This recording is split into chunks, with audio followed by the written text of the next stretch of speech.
Avec l'aide de Dieu, ma famille pourra grandir. C'est entre ses mains qu'elle pourra s'épanouir.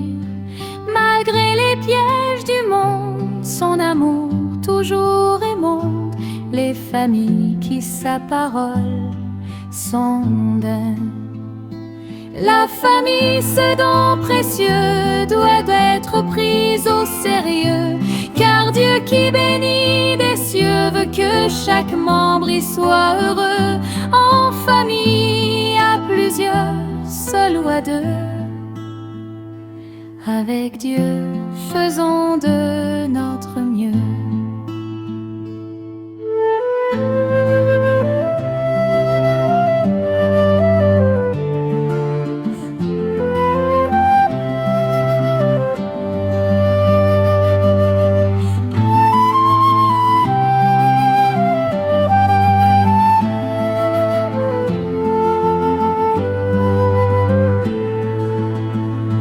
La famille, ce don précieux, doit être prise au sérieux, car Dieu qui bénit des cieux veut que chaque membre y soit heureux. En famille, à plusieurs, seul ou à deux, avec Dieu, faisons de notre mieux.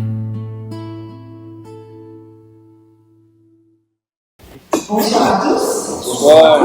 Merci d'avoir pris le temps de vous déplacer en ce soir pour la suite de notre semaine. Nous espérons que vous avez passé une belle journée sur le regard de Dieu. Et oui, j'espère que tout le monde est heureux d'être dans la famille pour continuer à découvrir ce que le Seigneur a à nous dire avec le numérique, ce qui est très important, mais surtout en famille, pour découvrir, pour consolider cette relation que nous avons avec Dieu. Et en ce soir, le titre c'est un équilibre délicat, les distractions numériques et le mariage moderne. Ceci concerne tout le monde, pour ceux qui sont déjà mariés, pour ceux qui ont l'intention de se marier, et pour même ceux qui ne pensent pas du tout au mariage. Qui peuvent conseiller. Et qui peuvent conseiller, tout à fait. Car nous sommes là pour échanger entre nous, recevoir des instructions, mais ce que nous recevons, surtout penser à le partager à nos amis, à ceux qui connaissent encore et entièrement l'évangile, qui ne partagent pas notre foi, mais il faut que nous apprenions à partager tout ce que nous recevons. En tout cas, pour bien commencer, je dirais, notre réunion ce soir, nous allons incliner la tête et prier.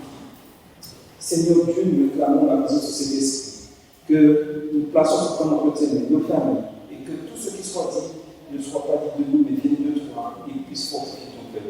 Amen. Imaginez un couple assis ensemble. Ils sont dans la même pièce, sur le même canapé, et parfois même dans le même lit. Ils partagent le même espace, mais pas le même moment. L'un fait défiler son téléphone, l'autre répond à un message. Une notification vibre, un regard se détourne, une conversation commence, puis s'éteint. Ils sont physiquement présents, mais relationnellement absents. Peut-être ici, certains se reconnaissent dans cette scène. Et ce que nous décrivons ici n'est pas forcément un manque d'amour. Ce n'est pas toujours une crise ouverte. Ce n'est pas une infidélité visible. Ce n'est pas une explosion de colère ou un conflit violent. C'est quelque chose de plus silencieux, de plus diffus, de plus insidieux. Et parfois, de plus destructeur à long terme. Il n'y a pas pire qu'une attention fragmentée, une présence divisée, une relation reléguée au second plan. Aujourd'hui, nous voulons parler d'un sujet délicat, mais nécessaire.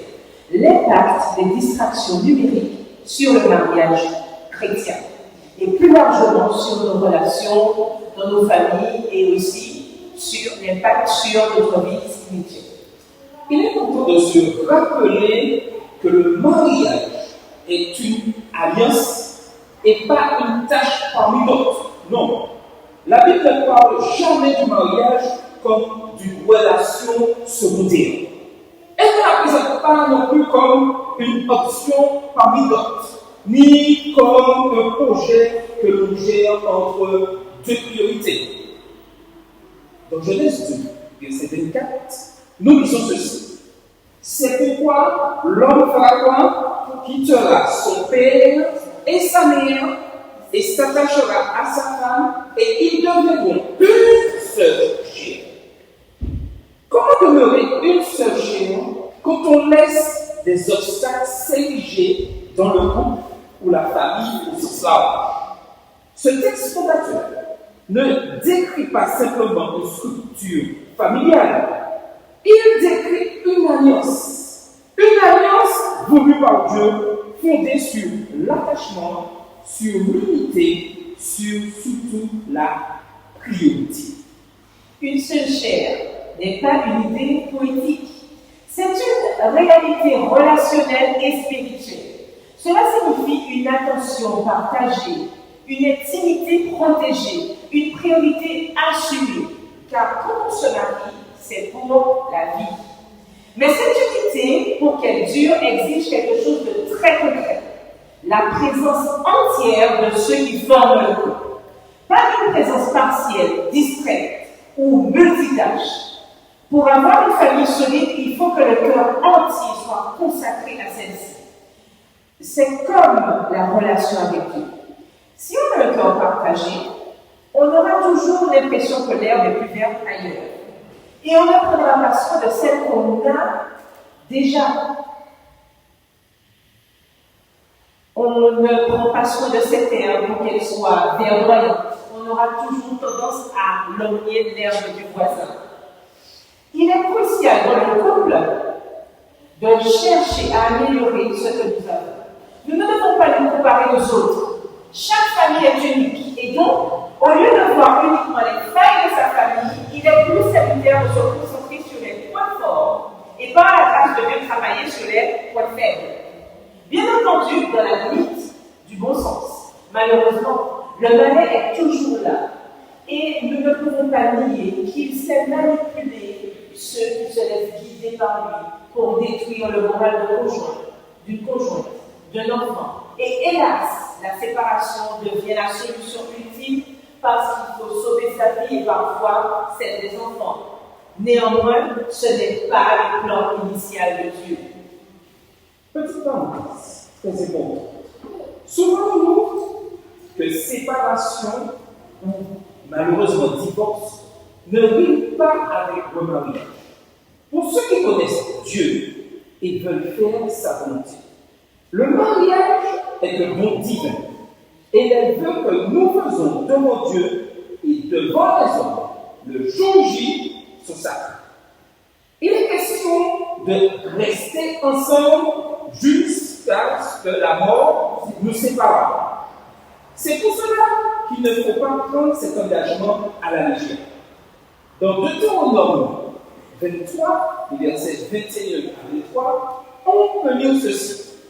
Si tu fais un vœu à l'Éternel, ton Dieu, tu ne tarderas point à l'accomplir, car l'Éternel, ton Dieu, t'en demanderait compte, et tu te changerais pardon d'un péché. Si tu t'abstiens de faire un vœu, tu ne commettras pas un péché, mais tu observeras, tu accompliras ce qui sortira de tes lèvres. Par conséquent, les vœux que tu feras volontairement à l'Éternel ton Dieu et que ta bouche aura prononcé. Et Ecclésiastes verset 4 déclare aussi, lorsque tu as fait un vœu à Dieu, ne tarde pas à l'accomplir, car il n'aime pas les insensés. Accomplis le vœu que tu as fait. Donc, le mariage n'est pas un manège, c'est-à-dire une expérience de courte durée, mais un ménage, une expérience qui s'inscrit dans le temps. C'est un marathon béni par Dieu qui requiert l'amour véritable. Aimer dans la perspective biblique, ce n'est pas seulement être là, c'est être disponible et s'impliquer sincèrement dans et pour le bien-être de notre famille. Aujourd'hui, Force est de constater que la société gravite autour de mensonges qui fait beaucoup de dégâts.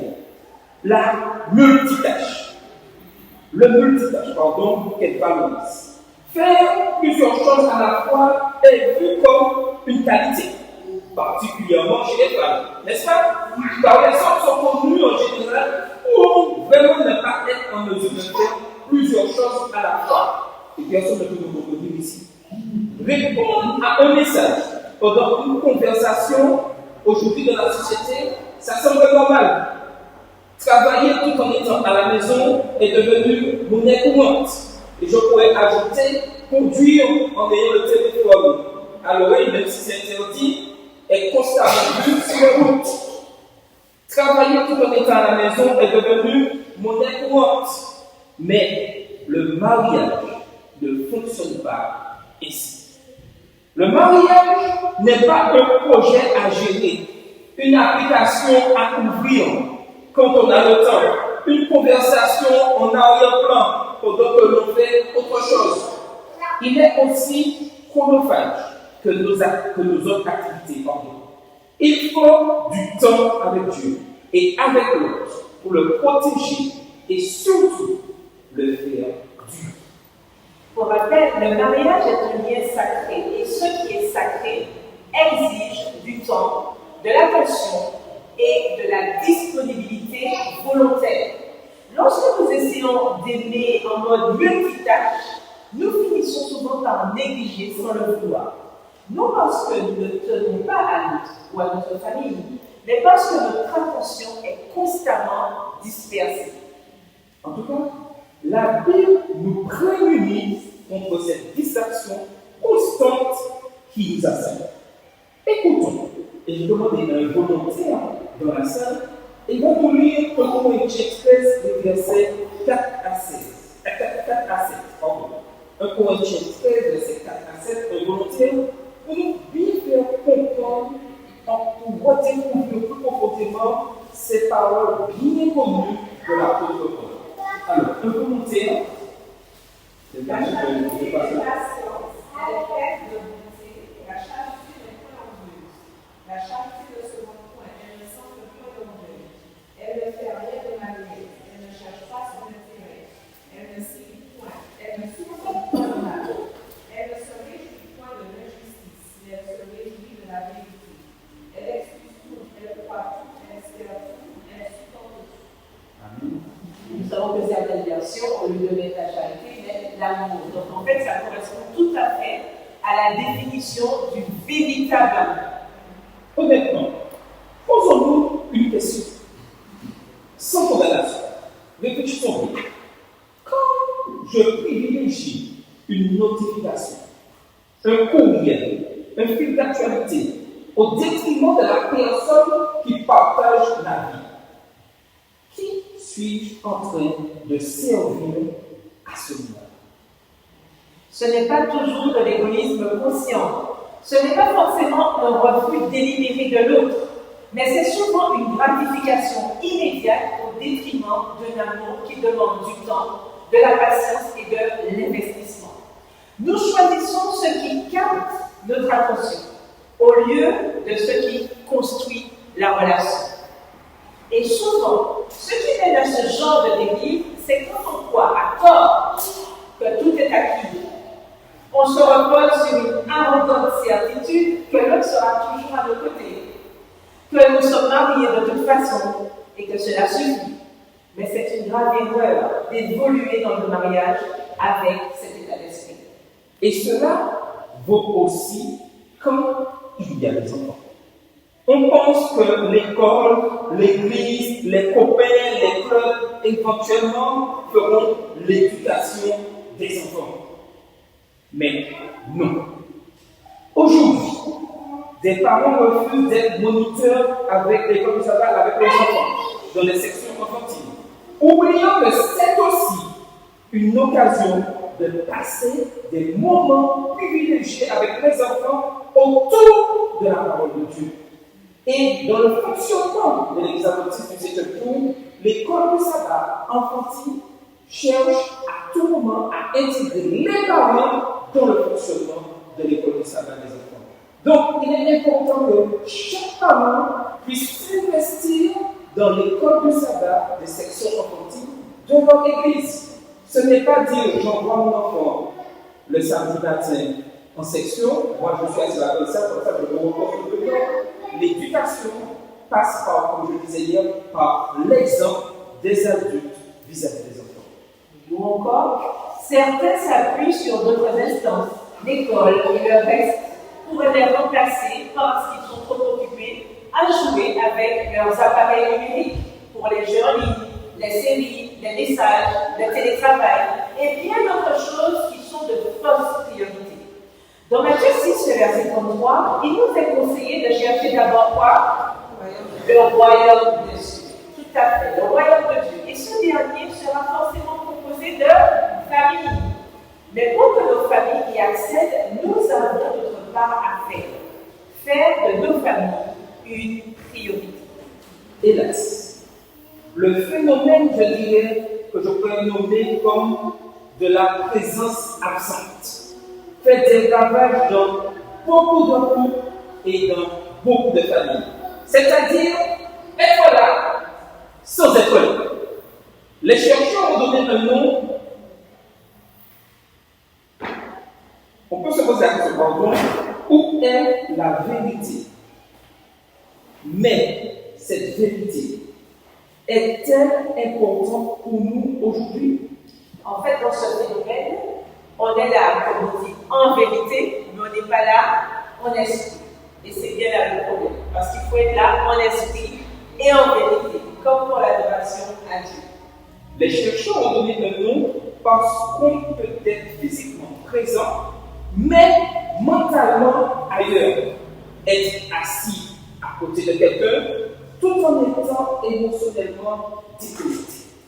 Dans le couple, la présence absente envoie un message silencieux mais très puissant. Ce que tu dis est moins important que ce qui se passe sur mon écran. Avec le temps, ce message fragilise la confiance, érode l'intimité, crée une distance émotionnelle profonde. Et souvent, personne ne sait exactement quand cette distance s'est installée. Elle s'est construite un écran à la fois. Un autre terme est apparu dans les recherches. Ce terme est la technophilie. C'est le moment où la technologie s'interpose dans la relation. Non pas comme un outil neutre, mais comme un élément perturbateur. Exemple, quand on voit un couple, entre guillemets, parfait, à la télé ou sur les réseaux sociaux, et qu'on essaie de transformer le conjoint ou la conjointe comme on a vu ou entendu. C'est-à-dire, on cherche à ce que cette personne soit, entre guillemets, un clone de ce qu'on a vu à la télé. Mais cela ne fonctionne pas ainsi dans le couple. La clé du succès, c'est se connaître mutuellement. Savoir avec qui on vit. Ce ne sont pas les images fabriquées qui vont répondre à cette énigme. Pour nous, c'est l'échange avec l'autre qui devient indispensable et probant. Les études montrent que les couples exposés à cette réalité rapportent moins de satisfaction conjugale, davantage de conflits, plus de détresse émotionnelle et psychologique. En nous mariant, Dieu nous accorde toute une vie pour connaître la personne qu'il a placée auprès de nous. De ce que nous profitions pleinement de ce don merveilleux, qui n'est pas donné à tout le monde, il faut le préciser. Par exemple, le simple fait qu'un téléphone ou un autre outil numérique soit visible pendant une conversation réduit l'empathie et la qualité de la connexion avec l'autre. Mais même s'il n'est pas utilisé, même s'il est posé juste sur la table, sa présence suffit à diviser l'attention. La tentation est forte et on y succombe souvent au détriment d'un moment de qualité avec son conjoint. Autrefois, le travail restait au bureau. On rentrait à la maison et le travail restait dehors. Aujourd'hui, il nous suit partout, même des fois à l'église. Un message professionnel le soir, un appel pendant le repas, un courriel un jour de repos. Certains ne peuvent plus vivre sans leur portable. Et je pense que ça doit résonner à notre cerveau. Nous connaissons des personnes qui sont comme ça. Et peut-être malheureusement nous-mêmes. Ils sont devenus presque, je dirais, des cyborgs, à force de les avoir tout le temps avec eux, c'est-à-dire le portable. Même à l'église, c'est devenu un problème. Et on est même obligé maintenant de demander d'éteindre les portables pour ne pas gêner le service parfois. On utilise une application pour tout aujourd'hui, enfin presque tout. Pour ceux qui se rappellent le message d'hier. Heureusement, la technologie a ses limites. Et j'insiste sur le mot heureusement, car on pourrait croire que certains l'utiliseraient même pour faire des bisous ou des likes. Tellement elle gangrenait les relations humaines, y compris dans le couple. La récente pandémie a accéléré ce phénomène. Les frontières entre le travail, la maison, le couple et le repos se sont brouillées. Et beaucoup de couples n'ont jamais vraiment pris le temps de redéfinir ces limites pour retrouver des habitudes propices pour le foyer. Et ça, c'est bien dommage. Heureusement, pour les adventistes du 7e jour que nous sommes, en matière de rythme de vie, le sabbat reste un élément clé. Et j'insiste, le sabbat reste un élément clé. Le sabbat n'est pas seulement un commandement, c'est un rite divin. Dès la création, Dieu a intégré le travail, le repos, la relation. Ces trois éléments sont importants. Le travail, le repos, la relation. Le repos n'est pas une option, il est une protection. Le sabbat permet aussi de se ressourcer. Nos mariages ont besoin de ce même principe, des temps intentionnels de déconnexion, des espaces protégés pour la relation, des moments où l'on choisit l'autre, sans interruption. Dire non à certaines sollicitations numériques, c'est dire oui à l'alliance.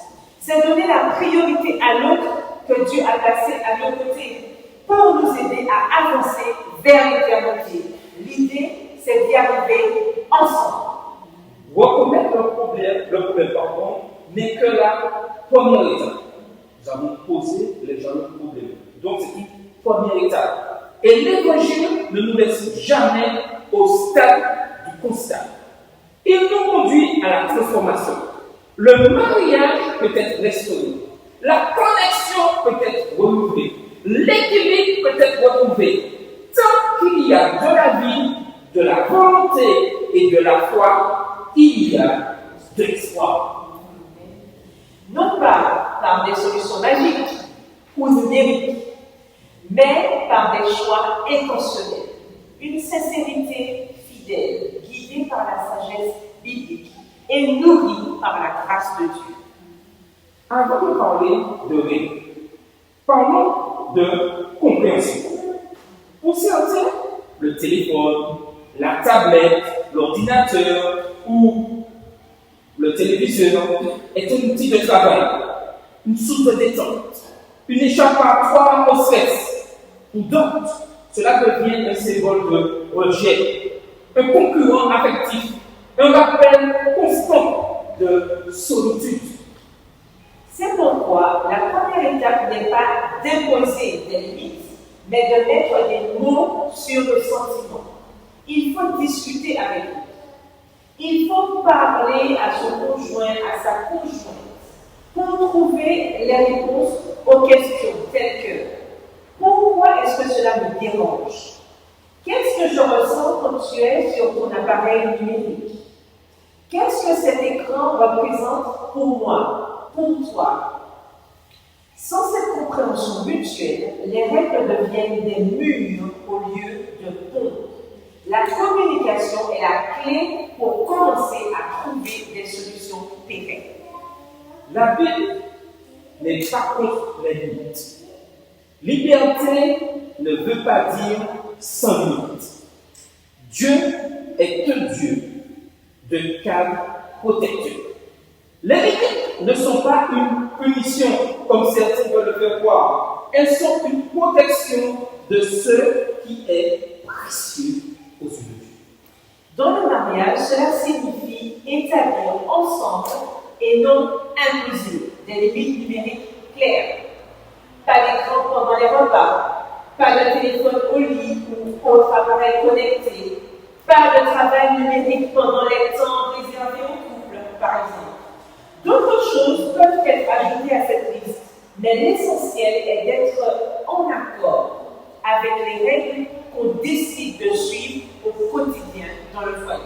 Et j'ajouterais que ces règles sont applicables aussi avec nos enfants, avec, je dirais, les personnes que nous échangeons lorsque nous avons en famille ou nous avons au sein de l'Église des actions culturelles, que nous partageons des programmes. Et c'est vrai que malheureusement, même dans nos programmes, je dirais, récréatifs au sein de l'Église, beaucoup se retrouvent, on est ensemble, mais beaucoup sont sur leur petit portable et ils sont coupés des autres. Donc toutes ces règles, je dirais, pas au couple seulement, pas aux familles et aux autres, mais avec nos relations avec ceux qui nous entourent chaque jour. Aucune stratégie ne tient sans une fondation spirituelle.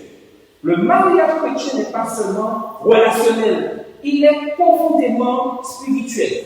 La prière ensemble, l'étude biblique, la responsabilité bienveillante, très naturellement des espaces libérés des écrans. Et nous pouvons utiliser, je dirais, ces écrans pour pouvoir étudier la parole de Dieu ensemble.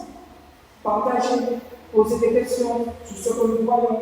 Et c'est là que nous créons ce lien déjà entre mari et femme, entre parents et enfants et aussi entre nous au sein de l'Église. Il recentre le couple sur l'essentiel, avoir une vie épanouissante qui rende gloire à Dieu. Il ne s'agit pas de bannir les écrans, il faut juste en faire une gestion saine qui permet au couple d'avancer sereinement vers l'éternité. Frères et sœurs, la technologie continuera de progresser. Et ça, nous ne pouvons pas éviter cela. Mais que nos mariages progressent aussi dans la présence, la fidélité et l'amour. La technologie doit servir, mais l'amour doit rester prioritaire. Et bien sûr, c'est Christ qui doit régner au sein du couple. Amen. Amen. Et pour terminer notre cours ce soir, et je vois la présence du pasteur Lucie avec nous, je vais l'inviter à venir et nous aurons une prière spéciale pour nous faire bien comprendre et demander l'aide de Dieu pour pouvoir que tout ce que nous avons entendu ce soir puisse devenir des éléments pratiques. Et ça, c'est très important, j'insiste sur ça. Des éléments pratiques dans notre fonctionnement quotidien les uns avec les autres. Le pasteur Lucie va prier en ce sens pour nous. On va se tenir le couple.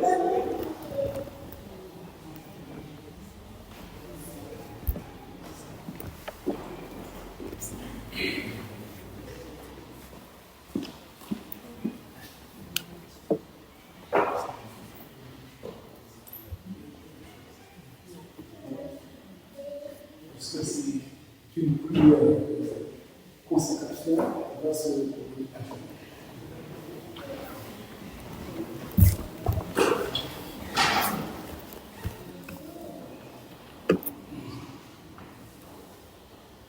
Notre Dieu, notre Père, nous voulons te dire merci pour le couple Saint qui est venu ce soir et qui te hier était présent avec Oufra pour partager ces différents messages.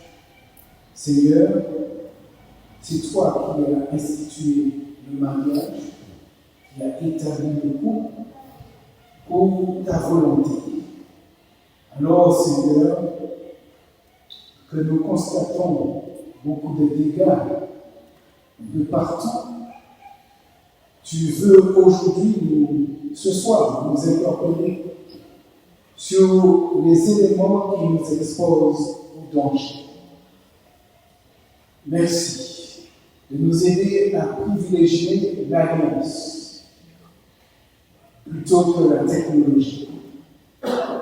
Seigneur, toutes les fois que nous avons laissé la technologie prendre le dessus sur la relation, nous voulons te demander pardon et de nous aider à être conscients des bienfaits de la relation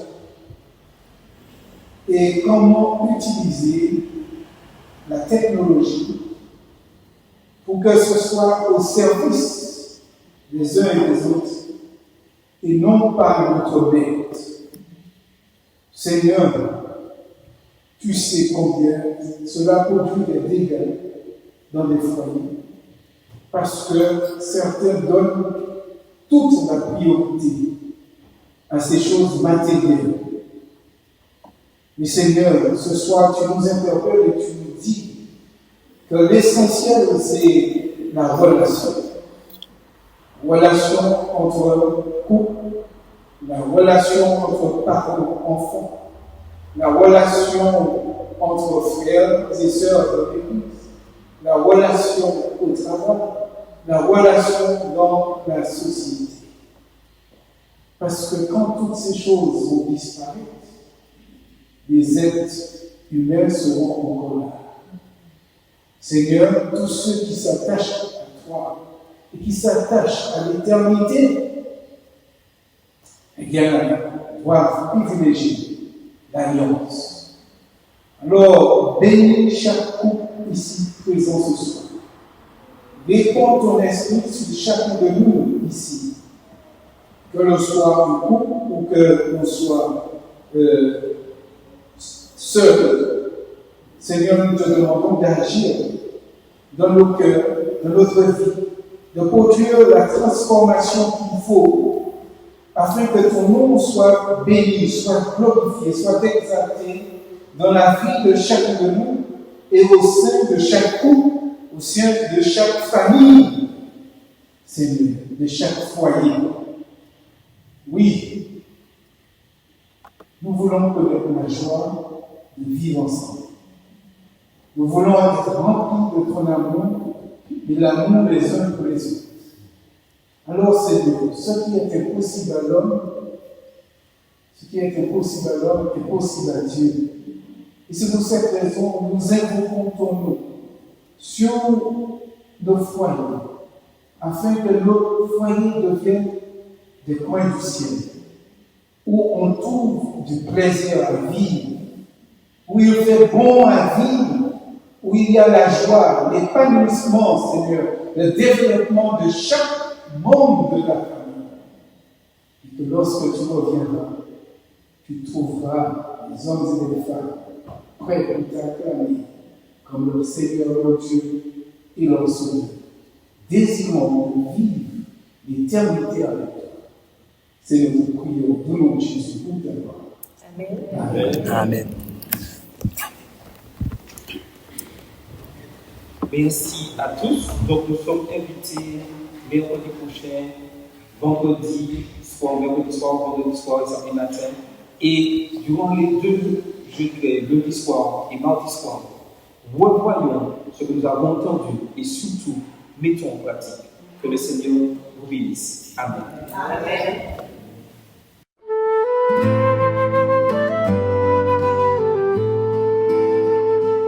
Avec l'aide de Dieu, ma famille pourra grandir. C'est entre ses mains qu'elle pourra s'épanouir. Malgré les pièges du monde, son amour toujours émonde les familles qui sa parole sondent. La famille, ce don précieux, doit être prise au sérieux, car Dieu qui bénit que chaque membre y soit heureux, en famille, à plusieurs, seul ou à deux. Avec Dieu, faisons de notre mieux.